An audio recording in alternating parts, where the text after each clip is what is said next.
Today we will learn about this and that. This ఇంకా that అంటే ఏంటో మనం ఎవరో చదువుతాం. అది ఎప్పుడు యూస్ చేయాలి, దిస్ ఇంకా దట్ ఎప్పుడు యూస్ చేయాలో అది మనం చదువుతాం. దిస్ అంటే ఏంటి?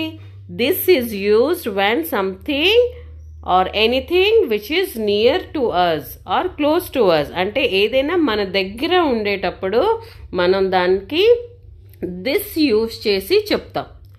దాట్ అంటే anything which is far or away from us. Okay, ఏదైనా మనకి దూరంగా ఏదైనా ఉందనుకో అప్పుడు మనం దాట్ యూస్ చేసి ఒక సెంటెన్స్ని చెప్తాం. ఓకే, ఫర్ ఎగ్జాంపుల్ చేతన ఏదైనా ఒక సెంటెన్స్ దిస్ యూస్ చేసి చెప్పు. This is my pen. This is a my pen అవ్వదు. ఏ రాసేటప్పుడు మై రాయకూడదు, మై రాసేటప్పుడు ఏ రాయకూడదు. ఫర్ ఎగ్జాంపుల్ నా దగ్గర ఒక పెన్ ఉంది, this is my pen. Okay, నా దగ్గర ఈ పెన్ ఉంది కదా, so this is my pen. నా దగ్గర ఒక బుక్ ఉంది, ఒక్క బుక్ ఉంది. దిస్ ఈజ్ ఎప్పుడు యూస్ చేస్తాం? ఏదైనా ఒకటి ఉండేటప్పుడు. ఆర్ ఎప్పుడు యూస్ చేస్తాం?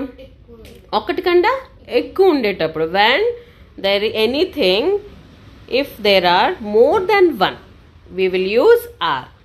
Only single thing we will use. Now we will see where to use that. Okay, that way to use that, anything or something far away, far or away from us. మనకన్నా దూరంగా ఉన్నప్పుడు ఏదైనా వస్తువా లేకపోతే ఏదైనా సరే అప్పుడు మనం దాట్ యూస్ చేస్తాం.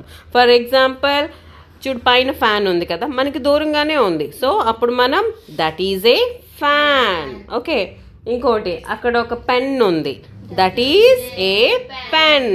ఓకే, నౌ హాసిని ఒక ఎగ్జాంపుల్ చెప్పు దాట్ యూస్ చేసి. That is a table.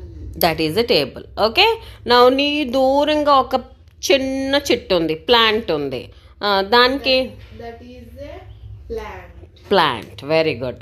Now Chetana any 2 examples or 1 example using that. That is a bag.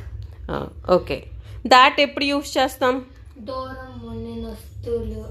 దూరంగా ఉండేటప్పుడు అది కూడా ఒక్కటి. ఓకే, ఎక్కువ ఉంటే మళ్ళీ ఆర్ యూస్ చేయాలి, అప్పుడు వేరే అయిపోతుంది. మనం ఇప్పుడు ఓన్లీ దాట్, అది కూడా ఒక్కటి ఉండేటప్పుడు ఏటి యూస్ చేయాలో చెప్తున్నాను. So that is a bag. Very good. Now another example of that ఏదైనా. That is a door.